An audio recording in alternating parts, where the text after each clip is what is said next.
আজকে আমি রান্না করব মিস্টার নুডলস। তো মিস্টার নুডলস রান্না করার জন্য আমি প্রথমে নিয়ে নিয়েছি আলু, পেঁয়াজ, কাঁচামরিচ আর কিছুটা চিংড়ি মাছ। তো চিংড়ি মাছের খোসাগুলো আগেই ছাড়িয়ে নিয়েছি, এখন পেঁয়াজের এবং আলুর খোসাগুলো ছাড়িয়ে নিচ্ছি। পেঁয়াজ আলুর খোসা ছাড়ানো হয়ে গেছে, এখন আলু, পেঁয়াজ, কাঁচামরিচ এবং চিংড়ি মাছগুলো ধুয়ে নিব। সব কিছু ধুয়ে রেডি করে নিয়েছি। এখন আলু, পেঁয়াজ, কাঁচামরিচগুলো খুব সুন্দরভাবে কুচি কুচি করে কেটে নিব।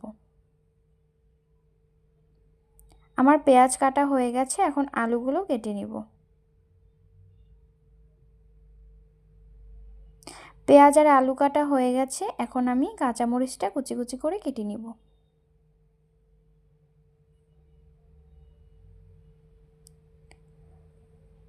সব কিছু আমার ভালোভাবে কাটাকুটি হয়ে গেছে, এখন আমি চুলায় জলটা গরম হয়ে গেলে এখন আমি এক এক করে নুডলসগুলো দিয়ে দিচ্ছি সিদ্ধ করার জন্য। তো নুডলস সিদ্ধ হয়ে গেছে, আমি ঠান্ডা জল দিয়ে নুডলসটাকে ধুয়ে নিচ্ছি। কড়াইতে তেল বসিয়ে দিয়েছি, তেলটা গরম হয়ে গেছে, এখন দিয়ে দিচ্ছি এক এক করে পেঁয়াজ, কাঁচামরিচ, আলু, চিংড়ি মাছ এবং ম্যাগি মশলা ও 1 চিমটি লবণ।